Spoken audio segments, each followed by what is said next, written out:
Le comité de pilotage du projet Cohésion sociale dans les régions nord du golfe de Guinée-Kozo, conduit par son président Adama Bamba, conseiller du Premier ministre Patrick Achi, était dans la région de la Bagoué du 9 au 10 août 2023 pour constater l'état d'avancement des projets communautaires lancés il y a 8 mois.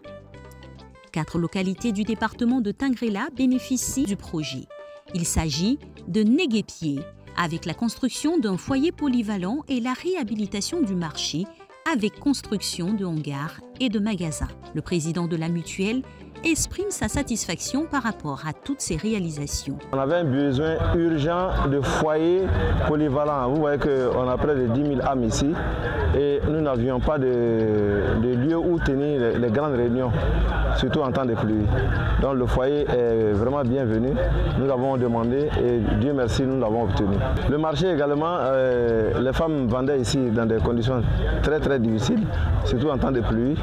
Alors on a demandé au projet Kozo de nous réhabiliter ce marché. Donc vous le voyez là, il est vraiment en chantier et nous sommes très heureux. L'objectif, resserrer les liens entre les populations, a souligné à nouveau Madame le préfet de Tingrela.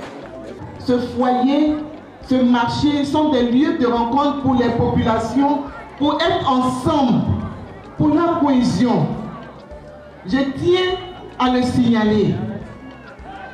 Et je le disais, pour que nous ne nous laissions pas infiltrer.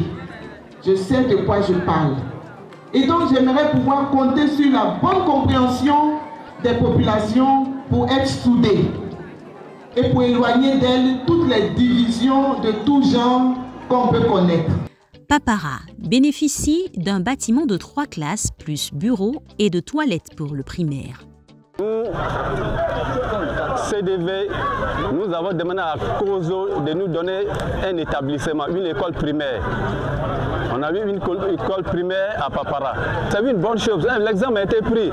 Aujourd'hui, le préfet même de Tingrela est une femme. Vous voyez déjà une femme qui est préfet, une femme qui est ministre. Donc ça doit donner une bonne leçon à nos parents d'envoyer les filles à l'école. Vraiment, nous remercions Kozo pour l'activité qu'il vient de mener à Papara. À Zanika, une maternité a été construite. Elle sera équipée dans les semaines à venir, a rassuré Adama Bamba aux populations locales. Maison que les femmes vont aller coucher, tu vas trouver que vraiment ça fait honte. Parce que voilà des maladies. Elle va coucher à côté. Vraiment c'est très difficile. À cause de ça, on a réfléchi pour dire on a besoin de maternité. C'est où les femmes vont aller coucher. En même temps, ils ont accordé pour nous envoyer des maternités. Vous êtes content? Trop même. À Nigouni, c'est un périmètre maraîcher de 2 hectares qui est offert aux femmes avec à disposition un dispositif hydraulique qui permet la culture contre-saison. Il faut noter que le choix des projets incombe aux populations. On avait commencé à l'école, la réhabilitation de l'école. On nous a dit il y a un autre projet qui a déjà commencé ça. Donc on a choisi maraîcher, puisque les femmes souffrent beaucoup. Donc on voulait que les femmes gagnent un peu. Quand la femme enlève, le mari enlève. Donc c'est pour cela qu'on a choisi maraîcher. On a 2 groupes de sociétés. Dans les 2 groupes de sociétés, tout le monde se parle. Chaque société a au moins 2 présidences. Donc tout le monde écoute son aîné. Chez nous, c'est comme ça. Quand quelqu'un agit que toi, quand il te parle, tu le respectes. Donc chez nous, c'est comme ça fonctionne. Donc les 2 sociétés sont ensemble. Donc c'est eux aussi qui vont s'associer pour travailler. On est vraiment contents. Après la visite des infrastructures, le président du comité de pilotage, Adama Bamba, s'est dit très satisfait de l'état d'avancement des travaux. C'est un projet qui doit avoir des réalisations assez rapides, décaisser très rapidement, mais surtout bénéficier assez rapidement aux populations. Mais dans cette célérité, c'est de prendre en compte les préoccupations des populations, faire en sorte que ce soit leur projet et que cela réponde à leurs préoccupations, à leurs besoins. Et nous sommes là, on va dire, quasiment 8 mois après, en tant que comité de pilotage avec l'équipe de gestion de ce projet, qui, je le rappelle, est assurée par le conseil Coton-Dakar.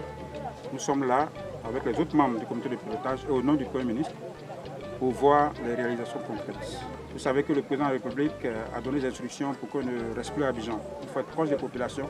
C'est pour cela que le comité de pilotage n'est pas resté à Abidjan pour tenir sa réunion. Nous sommes venus sur le terrain, voir les infrastructures, discuter avec l'équipe de gestion, mais surtout discuter avec les populations pour être sûr que les réalisations sont de qualité et répondent à leurs préoccupations. Nous repartons satisfaits. Le COSO est une initiative conjointe de la Banque mondiale et de 4 pays de l'Afrique de l'Ouest, à savoir la Côte d'Ivoire, le Ghana, le Togo et le Bénin. D'un coût de 87 milliards de francs CFA sur 5 ans, le projet vise l'amélioration de la collaboration régionale et la résilience socio-économique des communautés frontalières dans les régions cibles des pays du Golfe de Guinée exposés aux conflits et aux risques climatiques. Le COSO est placé sous la tutelle du cabinet du Premier ministre et est exécuté par le Conseil du coton et de l'anacarde avec les conseils régionaux et communes. Dr Adama Coulibaly, directeur général du Conseil du coton et de l'anacarde, est le coordonnateur.